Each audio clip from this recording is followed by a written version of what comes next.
One of the parts of the spiritual journey is to know the bad, dark, and evil side within yourself. After you know it, the next step is to defeat and conquer all of it, then absorb it to make your character stronger. So, not avoiding your bad side or changing it, but absorbing it.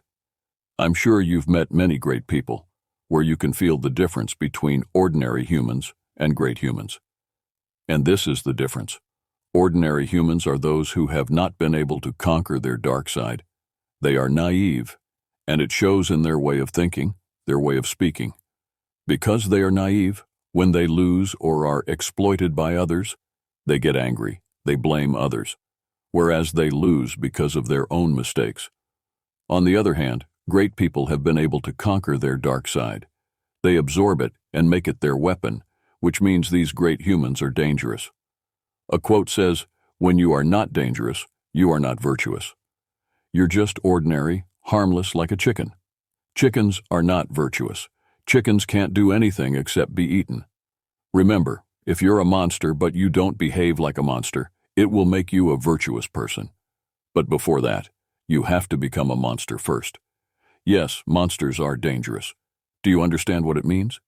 You have to become a monster, but a controlled monster. If you have to fight, then you have to win, and you have to have the courage to hurt. But hurting must have a reason. That's what will differentiate you from being evil.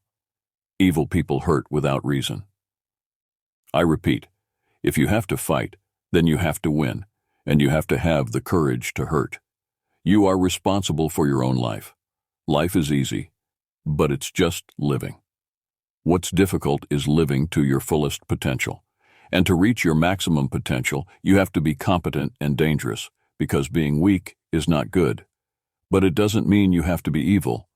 I remember another quote. It goes like this: "Those who have a sword and know how to use it, but choose not to, they are the ones who will rule the world."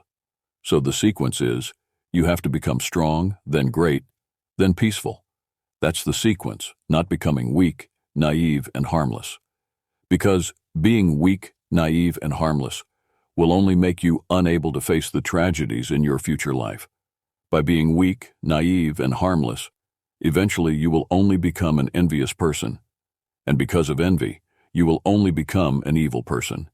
And this is what the younger generation needs to hear. You have to become a monster. In this era, society demands the younger generation to be weak, naive, and harmless.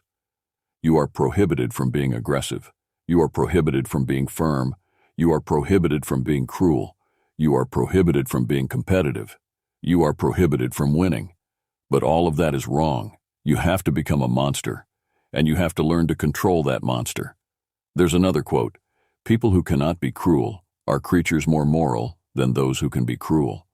But a psychologist named Jordan Peterson, he said that's wrong, and completely wrong. Because when you cannot be cruel, you will only become a victim of those who can be cruel. But it doesn't mean being cruel is better than not being cruel. That's not the point. When you have the ability to be cruel, but choose not to be cruel, which means you are virtuous, a monster, but you can control yourself. In martial arts, most martial arts teach their students to be peaceful. They do not train their students to fight. Instead, they train their students to avoid fights. They educate their students to be competent in fighting. And when their students are competent in fighting, it will reduce the possibility of their students getting involved in fights. Why? Because when someone challenges you, you can respond to them with confidence, and this confidence shows that you have a dominant aura. And usually, just with confidence alone, the conflict will subside. Therefore, the power you possess by becoming a monster, that's what will bring peaceful life to you. Remember, know yourself, not just your good and bad sides, but also your evil side. Recognize, know, then conquer. Because it's important for your journey towards your maximum potential. All right, that's our lecture for today. Okay, that's it. Don't forget to like, share, and subscribe.